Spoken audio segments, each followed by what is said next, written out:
كلنا بندافع عن المسجد الأقصى ده، واحنا ممكن نكون مش عارفين معلومات كافية عنه. يعني مثلا ما نعرفش ان المسجد الأقصى ده تاني مسجد بنى على الأرض بعد المسجد الحرام ب40 سنة. كمان ما نعرفش ان اللي بناه كان نبي. ناس بتقول ان اللي بناه سيدنا آدم، وناس تانيين قالوا ان هو سيدنا إبراهيم، بس المؤكد ان هو جه بعد سنين طويلة سيدنا سليمان وقام مجدده. كمان ناس فاكرة ان قبة الصخرة والمسجد الأقصى الاتنين دول حاجة واحدة، ما يعرفوش ان ده حاجة وده حاجة. فهننزل النهارده نوري الصورة دي للناس ونشوف كده هيعرفوا الصورة دي هتبقى ايه ولا لأ. وكمان هنسالهم عن معلومات عن المسجد الاقصى ونشوفهم هيقولوا لنا ايه. تعالوا نشوف مع بعض. تعرف ايه عن المسجد الاقصى؟ ما اتكلمش في الموضوع ده.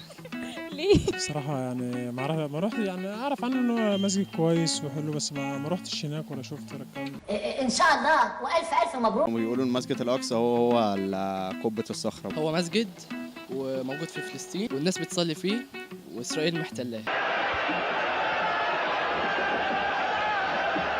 اسرائيل عايز تاخده لنفسها يعني، ومش عايزه حد ان هو يخشه تاني، ومش عايزه المسلمين يعني يصلوا فيه تاني. القدس فلسطين بتاعنا، بتاع العرب المسلمين يعني. انا ما اعرفش يعني. انا ما اعرفش يا ست هاني، انا لو اعرف اقول على طول.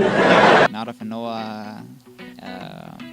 عن فلسطين بس. ولا حاجه، في مشاكل في مشاكل ربنا يا رب يحلها من عنده. ما اعرفش حاجه دي.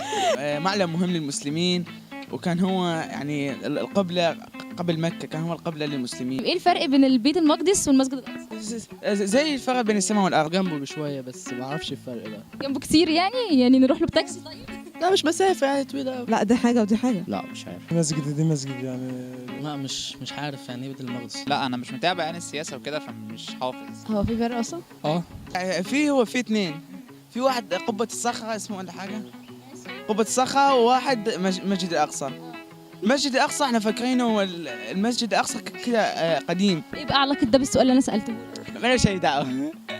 المسجد الأقصى ده بيخص المسلمين، لكن بيت المقدس ده بيخص اخواتنا المسيحيين. هما الاتنين واحد. هوريكي صورة وقولي الصورة دي صورة ايه؟ القدس. يعني دي كلها قدس كده بالصلاة على النبي، دي كلها قدس؟ ده المسجد الاقصى. بيت المقدس تقريبا، او حاجه تانية بس مش المسجد الاقصى. المسجد الاقصى. مسجد قبة الصخرة. الظالم بصراحة ما شفتهاش قبل كده. مسجد الاقصى. قبة الصخرة ده اللي انا عارفه صح؟ اللهم صل على النبي. من تصدر اهو. قبة الصخرة بقى ولا المسجد الاقصى؟ ممكن تبقى غلط. ما كانوا جايبين صورة على لا دي لا مش عارف، ده مش عارف. انت قلت ايه في الاول؟ هو انت قلت ايه انت ولا عملت ايه انت ولا انت قلت ايه ولا عملوا لك ايه انت؟ قاعد يقول الكلام اللي احنا مش عارفين نقوله كده ولا؟ المسجد الاقصى. المسجد الاقصى ماشي، نمشيها المسجد الاقصى. في قبه الصخره، وفي ناس بتقول مسجد الاقصى. انت بقى بتقول ايه؟ مسجد الاقصى. هو القدس، بس مش عارفه ايه بقى اللي ايه مسجد مش عارفه الاقصى اكيد. ده قبة الصخرة. يعني هو المتعارف عليه انه ده مسجد الاقصى، بس يعني انا اللي اعرفه ده مش مسجد الاقصى. ده ايه؟ ده قبة الصخرة. ده مسجد الأقصى. المسجد الاقصى؟